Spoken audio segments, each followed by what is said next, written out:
Guys, welcome back to channel Infinity View. So இன்றைக்கி நம்ம சேனலில் வந்து என்ன படத்தை பற்றி ரிவ்யூ பண்ண போகிறோம்னு பார்த்தீங்கன்னா வந்து காதலிக்க நேரம் இல்லை அண்ட் நேசிப்பாயா அப்படின்ற ரெண்டு படத்தை பற்றி ரிவ்யூ பண்ண போகிறோம். ஸோ கம்மிங் டு காதலிக்க நேரம் இல்லை. ஸோ இந்த படம் வந்து எப்படி இருந்துச்சுன்னு பார்த்தீங்கன்னா வந்து ஒரு ஒரு ராம்காம் மூவி மாதிரி தான் இருந்துச்சு. பட் ஆனால் வந்து அது நம்மளோட கரண்ட் ஜென்ரேஷனுக்கு தகுந்த மாதிரி அவங்க எடுத்திருக்காங்க. எப்படின்னா வந்து ஸோ ரெண்டு கேரக்டர்ஸை பேஸ் பண்ணி தான். ஒன்று வந்து நித்யா மேனன் அண்ட் ஆப்வியஸ்லி ஜெயம் ரவி.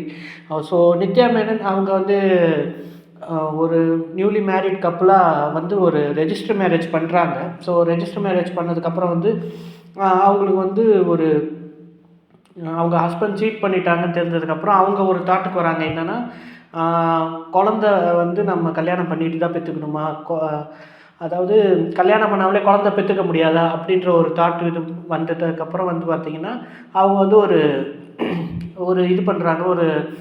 ஒரு டோனர் மூலயமா இருக்க ஒரு ஸ்பெர்ம் வந்து அவங்க இன்ஜெக்ட் பண்ணி அவங்க வந்து ஒரு குழந்தைய வந்து அவங்க வந்து ப்ரெக்னென்ட் ஆகி அவங்க வந்து ஒரு குழந்தைய பெற்றுக்கிறாங்க. அந்த ஸ்பெர்ம் டோனர் யாருன்னு பார்த்தீங்கன்னா வந்து ஜெயம் ரவி. அவர் வந்து ஆக்சிடென்டலாக வந்து ஸ்பெர்ம் ஃப்ரீஸ் பண்ண கொடுத்த இடத்துல வந்து ஸ்பெர்ம் வந்து என்ன ஆகுனா அவங்க வந்து மிஸ்பிளேஸ் பண்ணி அது வந்து டோனர் ஸ்பெர்மாக அது மாற்றிடுவாங்க. ஸோ இதனால் நடக்கிற ஒரு குளறுபடி தான் வந்து இந்த படம். ஸோ கடைசியில் வந்து ஜெயம் ரவி தான் வந்து இந்த பையனோட அப்பான்றதை எப்படி கண்டுபிடிப்பாங்கன்றதை வந்து ரொம்ப வந்து என்ன சொல்கிறது, ஒரு காமிக்கலாக அண்டு நிறைய புது விஷயங்கள் கொண்டு வந்து அண்டு ரொம்ப என்ன சொல்கிறது, ஒரு ட்விஸ்ட் அண்ட் டர்ன்ஸ் வச்சு இந்த படம் வந்து ஒரு ஒரு ஃபேமிலி என்டர்டெய்னராக இந்த படம் வந்து அமைஞ்சிருக்கு. அண்ட் இன்னொரு விஷயம் என்னென்னா, யோகி பாபு வந்து இந்த படத்தோட ஒரு ப்ளஸ்ன்னு சொல்லலாம்.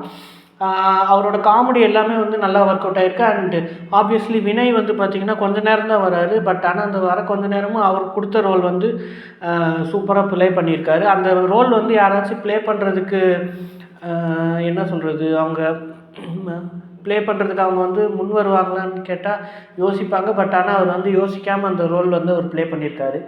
ஸோ அது மாதிரி தான் இந்த படம் இருக்குது. அண்டு கிளைமேக்ஸில் வந்து ஒரு புதுமையான ஒரு விஷயம் கொண்டு வந்திருக்காங்க. ஸோ அதனால வந்து இந்த படத்துக்கு வந்து ஒரு appreciation and depreciation point of வியூவில் சொல்லணுன்னா இதில் டிப்ரிசியேஷன் சொல்கிறதுக்கு எதுவுமே இல்லை. பட் அப்ரிசியேஷன் சொன்னோன்னா ஒரு 100% இது வந்து ஒரு அப்ரிஷியபிளான ஒரு மூவி தான். ஸோ எனக்கு வந்து ரொம்ப பிடிச்சிருந்தது. அண்ட் செகண்டாக நம்ம பார்க்க போகிற படம் என்னன்னு பார்த்தீங்கன்னா வந்து நேசிப்பாயா. ஸோ நான் காதலிக்க நேரம் இல்லையை விட நேசிப்பாயா தான் ரொம்ப எதிர்பார்த்து போய் பார்த்த படம். பட் ஆனால் வந்து ரொம்ப ஒரு பெரிய டிசப்பாயின்மெண்ட் கொடுத்த படமாக இந்த படம் அமைஞ்சிருச்சு. இதை பற்றி பேசக்கூட எனக்கு அவ்வளோவா இன்ட்ரெஸ்ட் இல்லாத மாதிரி இருந்துச்சு. என்னன்னா அதர்வாவோட பிரதர் வந்து அவர் தான் வந்து ஃபஸ்ட்டு அறிமுகமாயிருக்கார் இதில். அவரோட தம்பி முரளி சாரோட 2வது பையன். பட் ஆனால் வந்து என்னென்னா அவர் வந்து கொஞ்சம் ஃபஸ்ட்டு படம்ன்றதுனால வந்து ஆக்டிங் அவருக்கு வரலையா இல்லை ஜென்ரலாக அவர் நேச்சுரல் ஆக்டிங் ட்ரை பண்ணுறான்னு அவர் ஒரு விஷயம் பண்ணுறாரான்னு தெரில.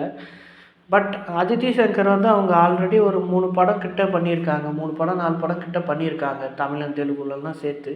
பட் ஏன் அவங்க இந்த மாதிரி நடித்தாங்கன்னு தெரியல. அவங்க ப்ரெசன்ட் சீக்வன்ஸில் மட்டும்தான் நல்லா நடிக்கிறாங்களே தவிர லவ் சீக்வன்ஸ்லலாம் பார்த்தா எனக்கு அவங்க கீர்த்தி சுரேஷை வந்து அவங்க என்ன சொல்கிறது இமிட்டேட் பண்ணி நடிக்கிற மாதிரி நிறைய இடத்துல ஃபீல் ஆச்சு.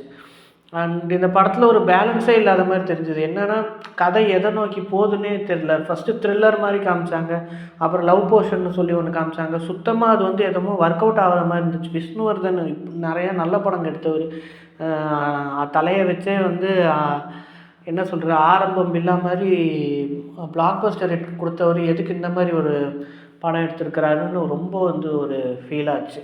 ஸோ அதனால் வந்து இந்த படத்துக்கு வந்து ஒரு 60% வேணால் அப்ரிஷியபிள் கொடுக்கலாம். ஏன்னா எதனாலன்னா அந்த சினிமாட்டோகிராஃபி அண்டு மியூசிக்னால். ஆனால் வந்து மித்த இது எல்லாமே வந்து இந்த படம் வந்து ரொம்ப வந்து டிசப்பாயின்ட் பண்ணிச்சுன்னு தான் சொல்லணும். இதுக்கு அதை பற்றி பேசி ரொம்ப அந்த படத்தை வந்து அண்டர் ரேட்டுன்னு சொல்கிறேன். ரொம்ப அதை போட்டு புதைக்கிற மாதிரி நம்ம மற்ற ரிவ்யூஸ் மாதிரி பண்ணக்கூடாதுன்றதுனால கம்பேரிட்டிவ்லி காதலிக்க நேரம் இல்லையை விட நேசிப்பாயை வந்து கொஞ்சம் இதாக தான் இருந்துச்சு, ஆவரேஜாக தான் இருந்துச்சு. ஸோ இன்கேஸ் நீங்கள் எக்ஸ்பெக்டேஷனே இல்லாமல் 2 மணி நேரம் ஏதோ ஒரு படத்துக்கு போகணுன்னு நினச்சிங்கன்னா நேசிப்பாயா போங்க.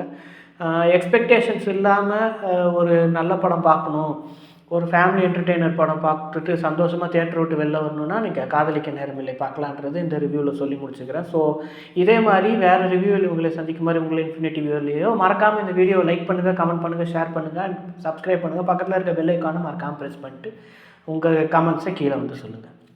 பாய்.